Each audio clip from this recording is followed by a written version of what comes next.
Good morning. Welcome to the local news for today. It is Thursday, the 13th of June.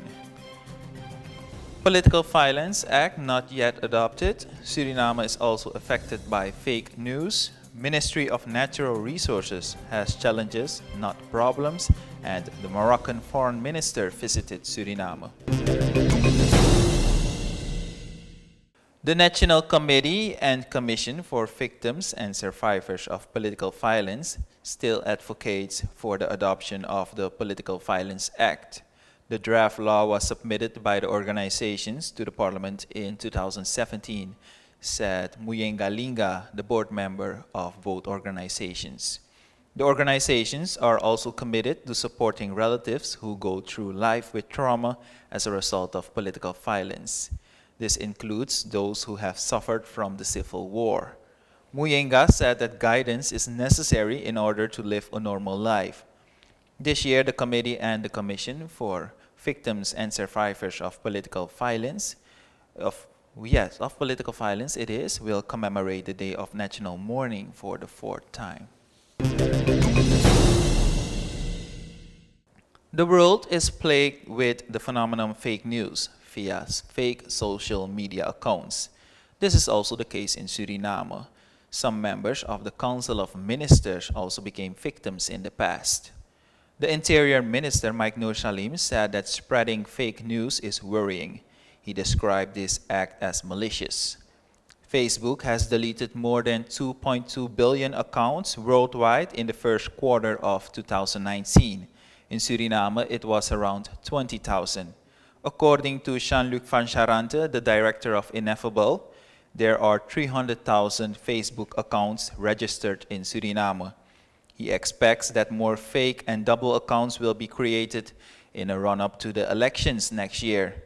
According to him, the reasons are varied. Van Charante believes that Suriname should be sharper in identifying fake accounts. The social media expert does not think that Facebook should be restricted.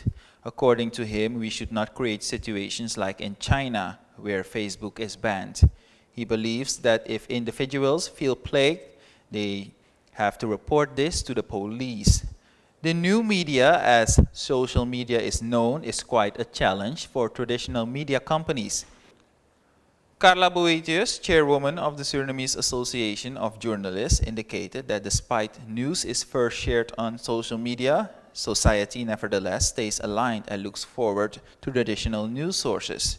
That's why she advocates for journalists to follow journalistic principles and codes that are of great importance.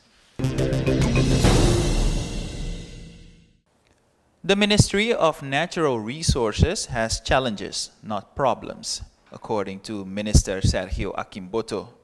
The minister said this yesterday during his working visit to the various departments of the ministry. The Water Supply Service, Human Resources, and General Affairs were visited yesterday by Akimboto.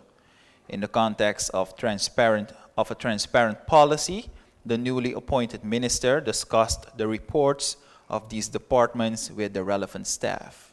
One of the main topics had to do with the acquisition of the water supply service by the Surinamese Water Company. On this occasion, the staff has requested attention for further automation within the ministry. And at last, the Moroccan Minister of Foreign Affairs, Nasser Bourita, is on a working visit in Suriname. This is a return visit after his Surinamese counterpart and her delegation went to Morocco in 2017. During that visit, a few agreements were signed at that time, for example, the strengthening of the bilateral relationship between the two countries. The Kingdom of Morocco, as the country is officially called, lies on the northern coast of Africa. The head of state is King Mohammed IV. The largest source of income for Morocco is tourism, where people are attracted by the beaches on the coastlines, the cities, the deserts, and also the mountains. King Mohammed proclaimed this economic source in 2001 as a national priority. Tourism is also one of the points cited for promotion of cooperation. Minister Bourita identified some areas during his visit which the two countries will work on together. Yesterday, the delegation visited a few institutions, including the Surinamese Diplomatic Institute and the military training. There were also some agreements signed with Morocco for technical assistance in the field of tourism. And after the visit to Suriname, Minister Burita will travel to other countries in the region. That will be all for the local news for today. Tomorrow we will be here again with a new edition. Bye-bye.